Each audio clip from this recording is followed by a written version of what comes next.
الحمد لله وحده والصلاة والسلام على من لا نبي بعده وأشهد أن لا إله إلا الله وحده لا شريك له وأشهد أن سيدنا وسندنا ومولانا محمدا عبده ورسوله. أما بعد فقد قال الله عز وجل في كلامه المجيد: أعوذ بالله من الشيطان الرجيم، بسم الله الرحمن الرحيم. إن الدين عند الله الإسلام. وقال الله عز وجل في مقام آخر: إنما أموالكم وأولادكم فتنة. وقال النبي صلى الله عليه وسلم: كلكم راع وكلكم مسؤول عن رعيته، أو كما قال عليه الصلاة والسلام. آمنت بالله، صدق الله مولانا العظيم، وصدق رسوله النبي الكريم، ونحن على ذلك لمن الشاهدين والشاكرين، والحمد لله رب العالمين.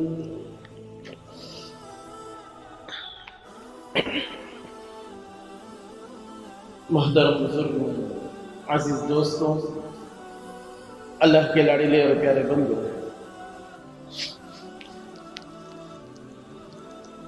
اللہ رب العزت کے نزدیک مذہب کے طور پر اسلام سب سے زیادہ پسندیدہ ہے.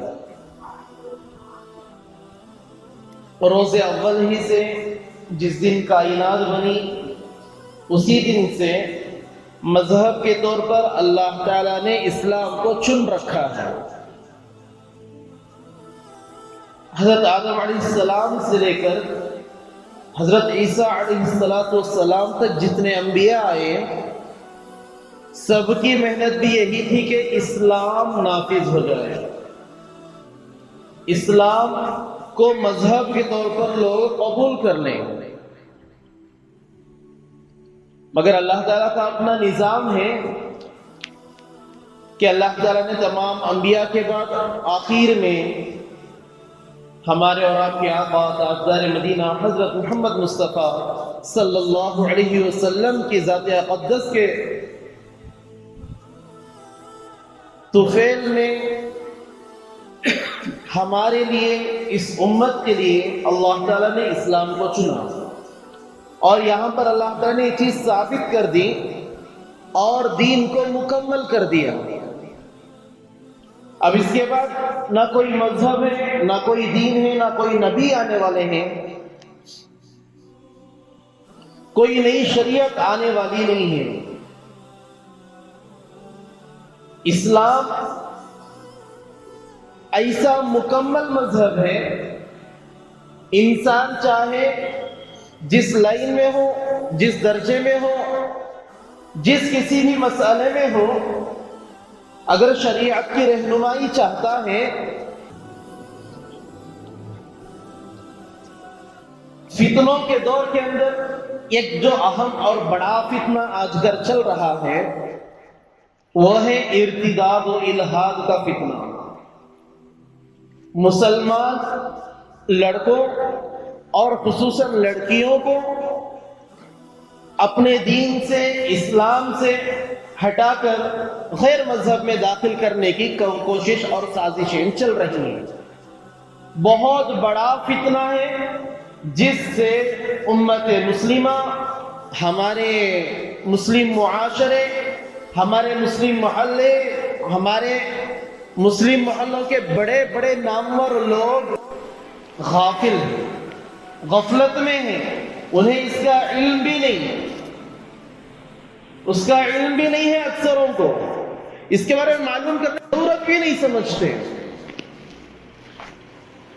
فتنہ ایسا چل رہا ہے مسلم لڑکیوں کو مرتد بنانے کی ایسی کوششیں جاری ہیں کہ وہ جہاں پڑھ رہی ہوں، جہاں ملازمت کر رہی ہوں، یا ان کے ہاتھ میں صرف موبائل ہو تو اتنا بھی کافی ہے۔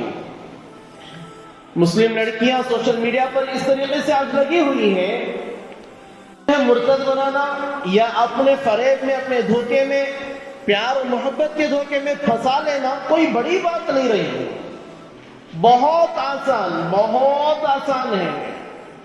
والدین کے ناک کے نیچے بچیاں ایسے گل کھلا رہی ہیں کہ والدین کو اس کا علم بھی نہیں ہے۔ تسلی اور بھروسہ ہے اپنی بچیوں پر کہ ہماری بچی ہو، ہماری بچی، ہماری تربیت، اور جب واقعہ کچھ پیش آ جاتا ہے تب وہ ان کا رونا دیکھنے کے قابل ہوتا ہے۔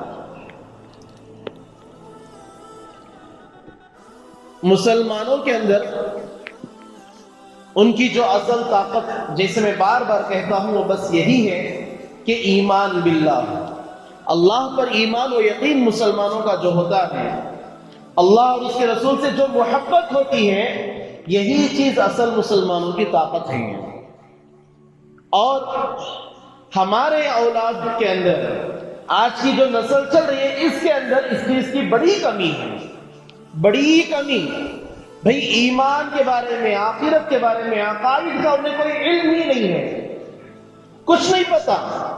اگر کسی کو کھڑا کر لیں، پوچھ لیں کہ بھئی نبی کے بارے میں ہمارے کیا عقائد ہونے چاہیے، نہیں بتا سکتے۔ اللہ کے بارے میں ہمارا عقیدہ کیا ہونا چاہیے، نہیں بتا سکتے۔ کیوں ہمیں اس کا علم میں اس کی ضرورت محسوس نہیں ہو رہی ہے؟ حالانکہ اس کے بغیر ہماری نجات کا کوئی راستہ ہی نہیں۔ بھئی اللہ پر کیا عقائد رکھنے چاہیے، ہمیں اس کا علم ہی نہیں ہوگا تو کیا ہم خاک اللہ کی معرفت کریں گے؟ نبی سے محبت کا دعویٰ تو کرتے ہیں، نبی کے بارے میں کیا عقائد ہونے چاہیے اس کا ہمیں علم نہیں، تو کیا ہم خاک نبی سے محبت کریں گے؟ اولیاء اللہ ہیں، فرشتے ہیں، قرآن ہے، آخرت ہے، قبر ہے، ہر ایک کے اپنے عقائد ہیں۔ کتابوں کے اندر علماء نے اس کو لکھ رکھا ہے۔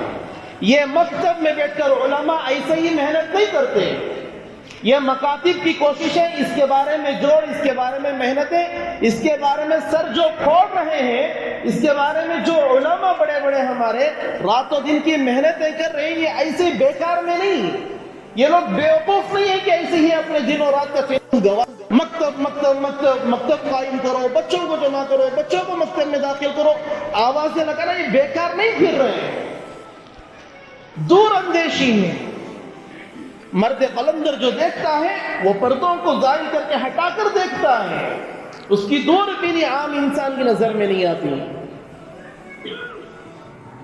یہ زمانہ اب حضرت مولانا علی میاں ندوی رحمۃ اللہ علیہ بول کر 70-80 سال کے قریب ہو گیا، اسی وقت حضرت بولے تھے کہ بھئی اپنے بچوں کو مکتب سے منسلک کرو ورنہ ان کے مرتد ہونے میں کوئی چیز باقی نہیں رہی۔ حضرت نے اسی وقت کہہ دیا، اور آج اس کا نتیجہ ہمیں نظر آ رہا ہے۔ پرسوں ایک جوڑ ہوا بنگلور میں، اس جوڑ کے اندر ڈاکٹرز وغیرہ تھے، تو ان کی ایک جماعت بنی کہ بھئی پروفیشنلز کی ایک جماعت بنے جو جا کر خصوصی خاص لوگوں کے اندر، بڑے لوگوں کے اندر محنت کر سکیں۔ کیسا یہ عام گھر ہی ہر کوئی جا سکتا، سلام قیام، آؤ بھی، آؤ عبد الرحمن صاحب، آؤ جی خالد صاحب، بیگ صاحب، بلاؤ، بات کرو، چل کر۔ بڑے گھرانوں میں صورت دیکھ کر اندر لیتے سے، اس کے بغیر اندر ہی نہیں لیتے۔ تو جماعت بنی کہ بھی بڑے گھروں میں بھی دین پہنچنا چاہیے، وہاں پر پہنچانا اس امت مسلمہ کا، اس خیر امت کا فریضہ ہے۔ لہذا جماعت بنی، کارگزار یہی کہ ایک صاحب فجر کی نماز میں آئے تھے، ماشاءاللہ اچھے بڑے گھرانے کے، بڑی عمر کے، کچھ ساتھی تھے، فجر کی نماز میں ان سے ملاقات ہوئی، سلام قیام دعا ہوا، وہ چلے گئے، ان کے پیچھے ان کے گھر گئے تو انہوں ملتے بولے میں آیا تھا نا نماز کو منجے کی دعوت دے نہیں، میں تو نماز کو آ رہا ہوں نا، منجے دعوت ایک دے نہیں، ریٹائرڈ ہو گئے نا اب الحمدللہ نماز کی پابندی ہے، ایک دعوت دے نہیں، نہیں آپ کے گھر میں بچوں وغیرہ دعوت دینا ہے۔ اوہو کیا انہوں نماز نہیں پڑھتے ہیں؟ چلو ٹھیک ہے، گئے بیٹھے گھر میں، بٹھے انہوں اور بٹھانے کے بعد اپنے بچوں کو اٹھائے، چلو ساتھ آئیں بات کرنا۔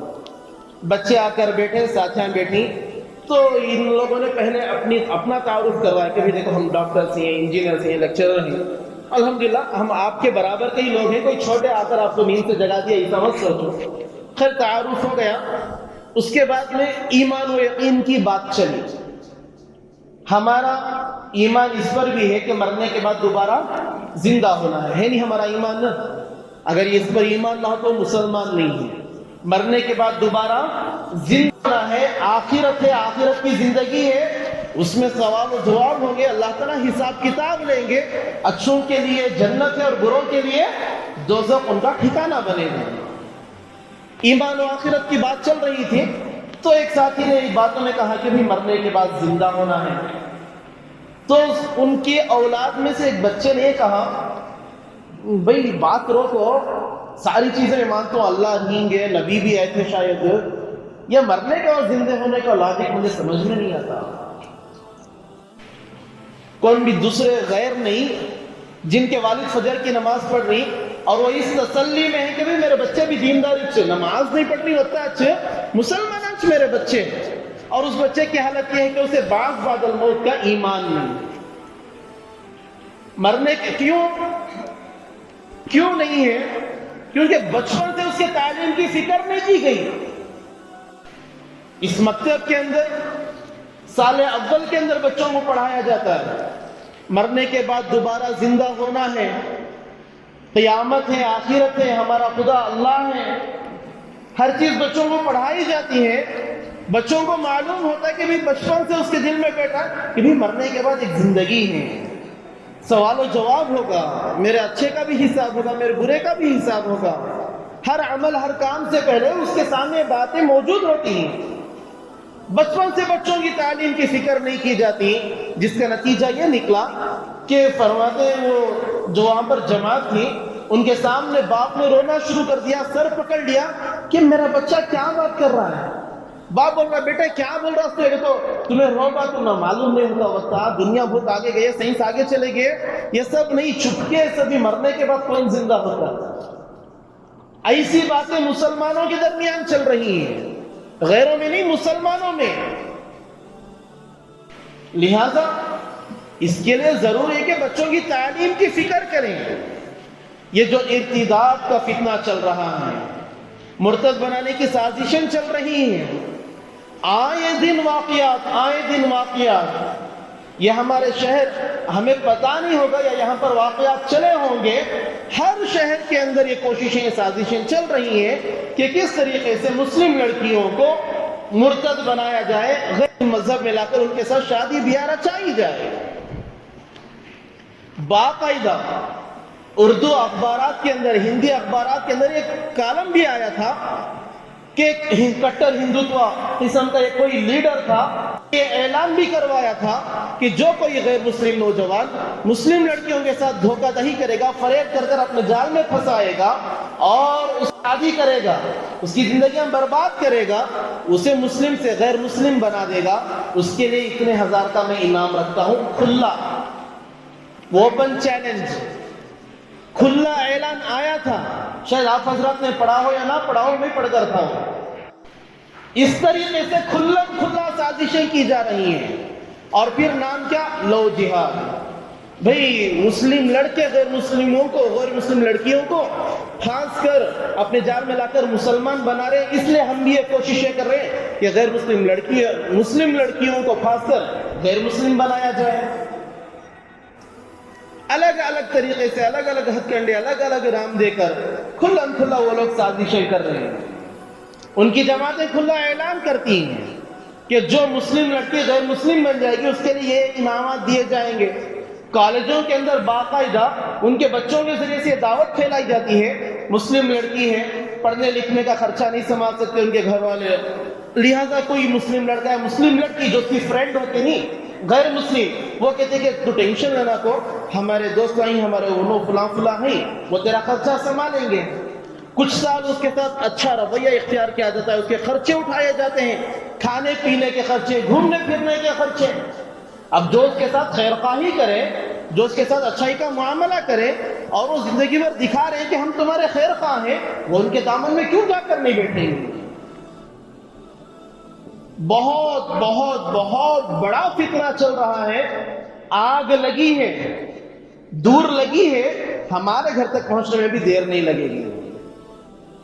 اگر اس کو بجھایا نہ گیا وہ آگ ہمارے گھر میں ضرور لگنی ہے۔ بنگلور کی حالت، بلکہ ممبئی کے اندر، مہاراشٹر کے اندر ایک ویب سائٹ بھی بنی ہے، اس ویب سائٹ کے اندر باقاعدہ روزانہ اپلوڈ کیا جاتا ہے کہ کتنی مسلم لڑکیاں غیر مسلم بن کر غیر مسلموں سے شادی کر رہی ہیں۔ گزشتہ مہینے کے اندر 20 یا 40 لڑکیاں کچھ تھیں جن کی فہرست آئی تھی کہ یہ لڑکیاں مسلمان ہیں اور آئندہ مہینے میں یہ اپنا مذہب بدل کر غیر مسلموں سے شادی کر رہی ہیں۔ ہر شہر کے یہ حالات ہیں۔ ہمارے محلے کے اندر غیروں کو آ کر ان کی میٹنگیں پاس کرنے دینا، چائے کے اڈے ہمارے گلیوں میں بنانا اور وہاں پر غیروں کو بیٹھنے کی اجازت، رات گئے تک بیٹھنا، رات گئے تک وہاں پر، اور اس کے ذریعے سے یہ ہوتا ہے کہ بھئی کبھی نہ کبھی ہماری ماں بہنوں کا گزر وہاں پر ہو رہا ہے، اور جس کی وجہ سے کہیں نہ کہیں ان کی نظریں پڑتی ہیں اور وہ ان کے جالوں میں پھنس جاتی ہیں۔ اور یہ موبائل ماشاءاللہ، پہلے تو کم سے کم تھوڑا نہ تھوڑا دور تھے بچے، اب تو یہ آن لائن کے چکر میں ایسا برباد ہو رہے کہ والدین دے دیے، کیا کرتے معلوم، والدین تو بس اندھے بنے بیٹھے ہیں۔ اور کچھ والدین کو بھروسہ، اور ایسے بھروسہ کرنے والے والدین کو روتے ہوئے کتنے کو ہم نے دیکھا ہے۔ ایسے فیصلے کتنے آتے ہیں کہ حضرت بچی کے اوپر بھروسہ اگر کوئی بیٹھ ہوتے ایسا ہوگا، انہیں ایسا قرضہ لی، کیا کرنا۔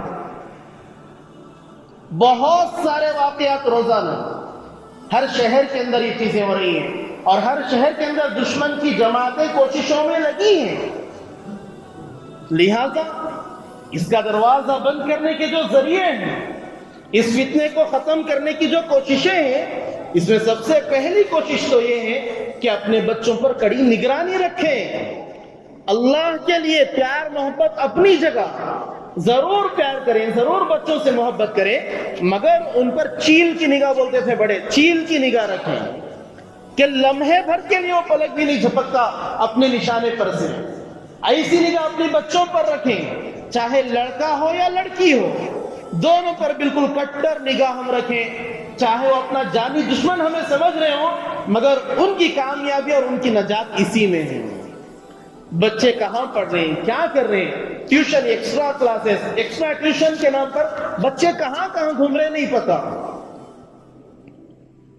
ایک جگہ کا واقعہ، کل ہی ایک واقعہ سننے میں آیا، ایک صاحب کہتے ہیں کہ بچی مدرسے کو جاتے ہیں، بول تو نکلی، ہم کیا کہتے ہیں، مستورات کا مدرسہ جب بنے تو والدین کو باقاعدہ اس بات کی تنبیہ کرائی جاتی ہے کہ کوئی محرم مدرسے تک لا کر چھوڑے اور واپس لے کر جائیں۔ بچے کی دینی تعلیم کے لیے، بچی کی دینی تعلیم کے لیے اتنی فکر تو کم سے کم ضرور کریں، مگر نہیں، اپنی دنیا اپنے کام کاج ہے، والدین بھروسہ رکھ کے بچیوں کو بھیجتے ہیں۔ ایک جگہ کا واقعہ پیش ہے، ایک مہینے یا 15 دن سے بچی مدرسے کو نہیں آ رہی، گھر کو فون دے تو چلے گی نہ بچی چلے گی نہ۔ اس کے بعد میں یہ حضرت ان کے والدین کو اس دن بولا کہ ابھی فوراً نکل کر آؤ، اتنے دن سے بچی نہیں آتے، روزانہ چلے گی بولتی نا۔ بولے حضرت حاضری دیکھے بچی اتنے دن سے نہیں، اس دن دیکھے تو اللہ کا کرنا ایسا ہوا، واقعہ ان والدین کے ساتھ اتنا بڑا پیش آیا کہ بچی شام تک گھر چلی، ایک دن 2 دن 3 دن تک بچی ملی تھی۔ حضرت اسی دن بولیں اور اسی دن ان کے ساتھ اس طریقے سے پیش آیا۔ 3 دن کے بعد بچی ملی، کسی کے ساتھ چلی گئی تھی، پھر بولے نکاح کریں۔ نگرانی نہیں کرنے کی وجہ سے بچوں کو ضرور پڑھائیں، بچوں کو تعلیم ضرور دیں، دینی تعلیم بھی دیں، دنیاوی تعلیم بھی دیں، دونوں تعلیم ضرور دیں۔ تعلیم سے اسلام نہیں روکتا۔ جب قرآن مجید نازل ہونا شروع ہوا، پہلی جو آیتیں تھیں وہ کیا تھیں؟ سورۃ العلق کی آیتیں، کیا؟ اقرأ بسم ربک الذی خلق، پڑھیے اپنے رب کے نام سے جس نے پیدا کیا۔ قرآن جو نازل ہونا شروع ہوا وہ تعلیم پر زور دے رہا تھا۔ 5 آیتیں نازل ہوئی، 2 مرتبہ پڑھنے کا ذکر، 1 مرتبہ قلم کا ذکر اور علم کا ذکر، 3 مرتبہ 5 آیتوں کے اندر اللہ تعالیٰ نے فرمایا۔ قرآن تعلیم پر زور دیتا ہے، شریعت تعلیم کا حکم دیتی ہے، تعلیم روشنی ہے، مگر تعلیم دونوں طرح کی ہو، دنیا کی بھی ہو، دین کی بھی ہو۔ یہ گویا سمجھو ایسے جیسے دونوں آنکھیں، دین کی تعلیم، دنیا کی تعلیم، دو آنکھوں کی طرح، ایک بھی نہیں ہوگی تو عیب دار ہوگا، ایک تعلیم بھی نہیں ہے تو وہ انسان عیب دار ہے۔ لہذا دینی تعلیم بھی ضرور دیں، دنیاوی تعلیم ضرور دیں، مگر تعلیم دلانے میں خوب احتیاط رکھیں۔ کالج کو بچی کو بھیج رہے ہیں تو لے کر خود جیل لے کر جا کر چھوڑیں، جیسی وقت جو خود لے کر آئیں، ایکسٹرا کلاسز ہو تو اس کے بارے میں معلوم کریں، ٹیوشن ہے تو اس کے بارے میں معلوم کریں۔ جہاں تک ہو سکے اللہ کے لیے کوئی ایجوکیشن سسٹم سے پرہیز کریں۔ یہ جو مخلوط تعلیم کا فتنہ ہے، یہ ایسا زہر گھل چکا ہے ہمارے معاشرے میں کہ اس کا توڑ ہی نہیں مل رہا، اور اس کے توڑ کی اچھی صورت یہ ہے کہ ہمارے جو مالدار حضرات ہیں، جو ہمارے خیر خواہ ہیں، ملت و قوم کا درد رکھنے والے ہیں، ایسے کالجز بنائیں، ایسے سکولز بنائیں جو الگ الگ تعلیم کا سسٹم رکھ رہے ہوں۔ لڑکوں کے لیے باقاعدہ الگ تعلیم ہو، لڑکیوں کی الگ تعلیم ہو، تعلیم انہیں ہائر ایجوکیشن دلائے، مگر دونوں طبقوں میں الگ الگ تعلیم ہو۔ یہ مخلوط سسٹم جو ہے، کوئی ایجوکیشن کا جو سسٹم ہے، اس نے معاشرے کو برباد کر رکھا ہے۔ کیا ہو رہا ہے اسکول کے اندر کسی کو کچھ نہیں پتا۔ خود ہمارے علاقوں کے سکولز، بڑے شہروں کے تو چھوڑو، اللہ کی پناہ، ہمارے جو شہر کے سکولز ہیں، اس کا بھی کچھ جو روداد آتی ہے، جو کارگزاری آتی ہے، ہماری مسلم لڑکیاں کن کن کے ساتھ کس کے سے تعلق اللہ بہتر جانتا ہے۔ آنکھ روتی ہیں کہ بھئی اچھے دیندار گھرانے کی بچی ہندو کے ساتھ اچھی فرینڈشپ، ماشاءاللہ، ان کے گھر کو بھی آنا جانا ہے، ماشاءاللہ۔ کیا تو بچی فرینڈشپ، ان سے دوستی رکھو دوستی۔ کل کے دن جب وہ اپنا زہر تمہاری بچوں کے اندر گھولیں گے، تب خون کے آنسو رونے پڑیں گے۔ تعلیم ضرور دلوائیں، مگر خوب خیال رکھیں کہ کوئی ایجوکیشن سے جتنا ہو سکے پرہیز، اگر ہے تو کڑی نگرانی، اگر کروا بھی رہے تو کڑی نگرانی ہو۔ اور اس کے بارے میں دوسری وجہ یہ بتلائی علماء نے کہ بچیاں عام طور پر اچھا سکولز جو جاتے ہیں، یا جن کے پتہ ہوگا، میں بھی جاتا ہوں تو مجھے پتا ہے کہ بچیاں عام طور پر اچھا پڑھتی ہیں، لڑکے اس کے مقابلے میں تھوڑا کم ہی ہیں۔ اور جس کی وجہ سے ہم کیا کرتے ہیں، وہ جتنا پڑھا نہیں پڑھا، مار کو توڑ دو گی، کیسا کی کر کو پاس کرا تو SLC پاس ہوگا تو بس، زیادہ اگر تو سیکنڈ پی ہو، اس کے بعد میں کیا تو کام کاج خود حلال ہوں۔ لڑکیاں اچھا پڑھ رہی ہیں، ہائر ایجوکیشن مل گئی، اب تعلیم جب ملی ہے اچھی، اور اچھی ہائر ایجوکیشن ان کے پاس ہے، تو شادی کے لیے اپنے برابر کے لڑکے چاہتی ہیں کہ بھئی اچھا بزنس والا ہو، یا کم سے کم اچھی تعلیم رکھنے والا ہو، تدریس والا ہو، جو میرے مقابلے میں ہو، تاکہ میرے فرینڈ سرکل میں میری عزت نہ جائے۔